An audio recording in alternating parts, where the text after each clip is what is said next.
ओम नमः शिवाय। मैं हूं एस्ट्रोलॉजर के एम सिन्हा और मैं अपने इस यूट्यूब चैनल पर आप सभी का वो काफ़ी महत्वपूर्ण हो जाती है, रामनवमी कहलाती है। अभिजीत मुहूर्त और कर्क लगन में भगवान विष्णु जी के 7वें अवतार यानी श्री राम जी का जन्म हुआ था। कर्क लगन की कुंडली बनती है, लगन में ही बृहस्पति देव आपको दिखाई देंगे और साथ में गज केसरी योग का निर्माण भी इनके चार्ट में है। बहुत सारे ग्रह देखिएगा तो उच्च के हैं, चाहे हम सूर्य की बात करें, चाहे वो शनि की बात करें, चाहे शुक्र देव की बात करें। बहुत सारे ग्रह अगर आप देखिएगा श्री राम जी की कुंडली में, ज्योतिष के दृष्टिकोण से ऐसी युति बहुत जल्दी नहीं बनती है। भगवान हमेशा जन्म नहीं लेते। कुछ ऐसी युति बनती है जिसमें भगवान प्रकट होते हैं और भगवान के प्रकट होने के पीछे कुछ ना कुछ रीज़न रहता है। जो ब्रह्मा जी ने लिखा है उसी के अनुसार सब कुछ चलते हैं। लेकिन हम ज्योतिषीय रूप से बात करेंगे कि चंद्रमा कर्क राशि में मौजूद रहेंगे इस बार, और जो सूर्य रहेंगे वो भी अपने परम उच्च राशि में उपस्थित रहेंगे। तो राम नवमी कब मनाएंगे, 16 को या 17 को? देखिए, नवमी तिथि तो 16 को ही प्रारंभ हो जा रही है, लेकिन उदया तिथि के अनुसार रामनवमी जो है 17 अप्रैल 2024 को ही मनाया जाएगा। और इस दिन की बात किया जाए तो भगवान राम की शुभ मुहूर्त में विधि विधान से पूजा करने का जो एक अच्छा अवसर मिला है आप सभी को, इसमें जीवन के सारे कष्ट जो हैं आपके दूर हो सकते हैं। सनातन धर्म में भगवान राम को मर्यादा पुरुषोत्तम की उपाधि दी गई है और यही कारण है कि हिंदू धर्म के जितने भी लोग हैं वो रामनवमी को बेहद उनके लिए खास पर्व बन जाता है। और रामनवमी के दिन बुराई पर अच्छाई की जो विजय है इसका भी संदेश दिया जाता है और संसार का कल्याण करने के लिए भगवान विष्णु जी ने प्रभु श्री राम के रूप में आज ही के दिन जन्म लिया था। तो आइए हम समझते हैं कि ये जो रामनवमी है उसमें शुभ मुहूर्त में आपको राम भगवान जी की पूजा कैसे करनी है।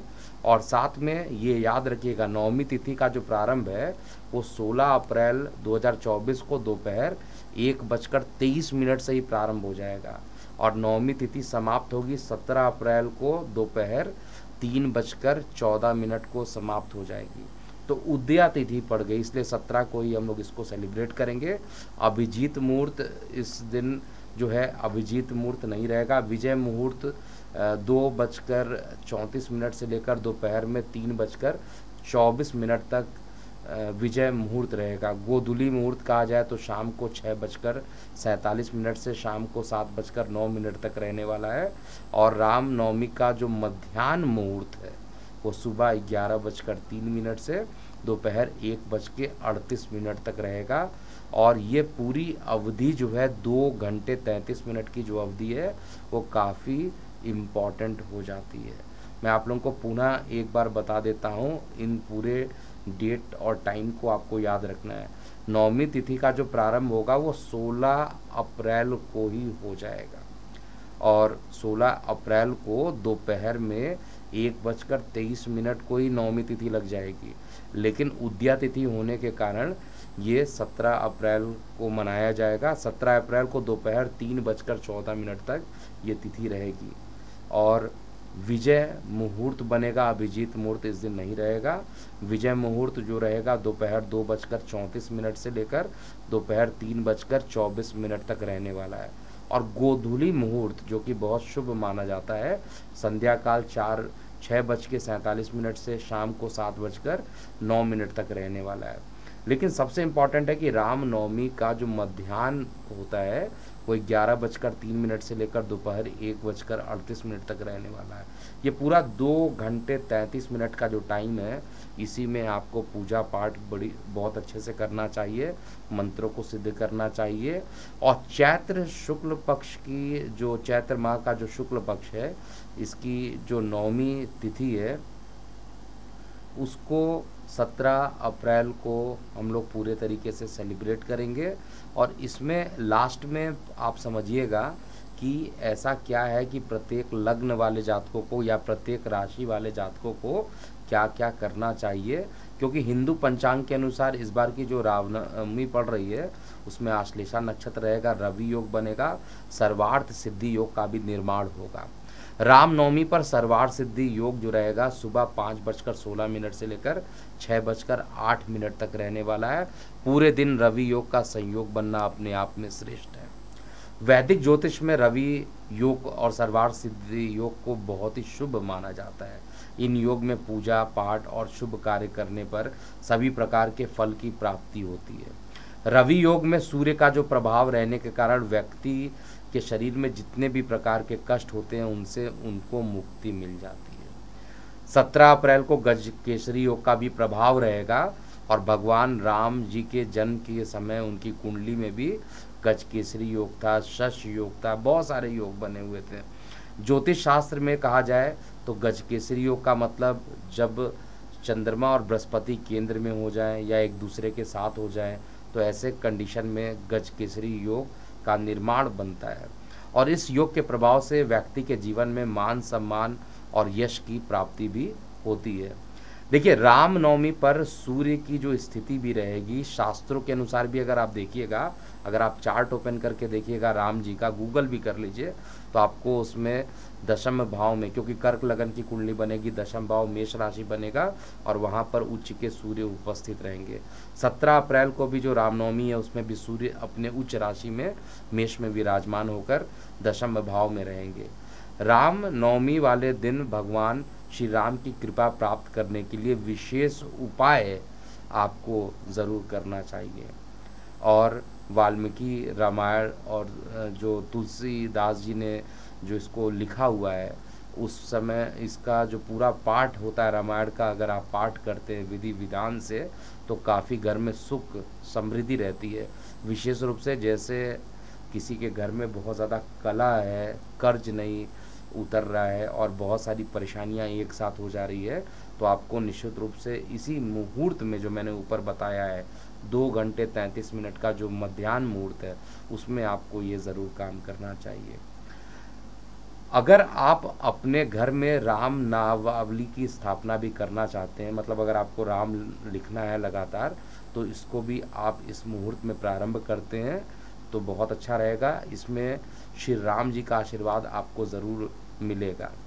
और राम जी की जो चरण पादुका है वो भी घर के पूर्व दिशा में आप स्थापित करने से घर में कोई वास्तु दोष है, नकारात्मक एनर्जी है तो वो भी ख़त्म हो जाती है।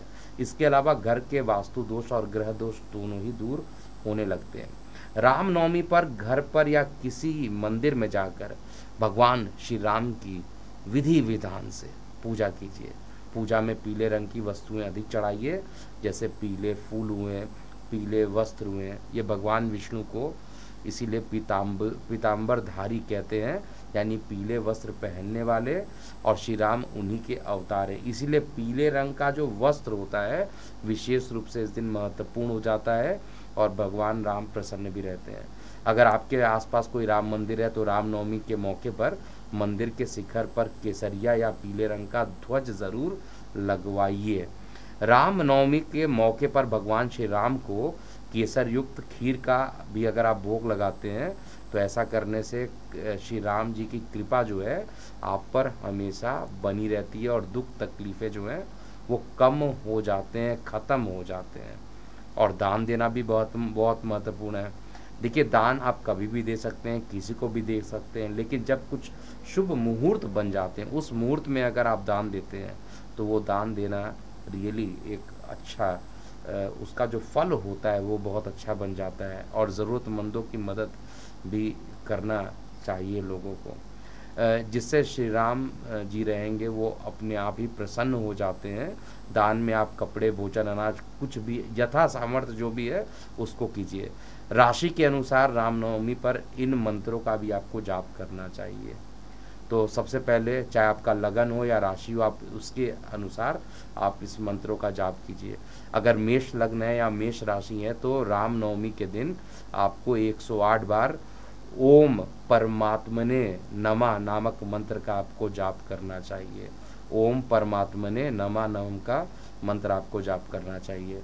वृषभ लगन वाले जातक हैं तो रामनवमी पर आपको ओम परस्मै ब्रह्माने नमः मंत्र का आपको जाप करना चाहिए।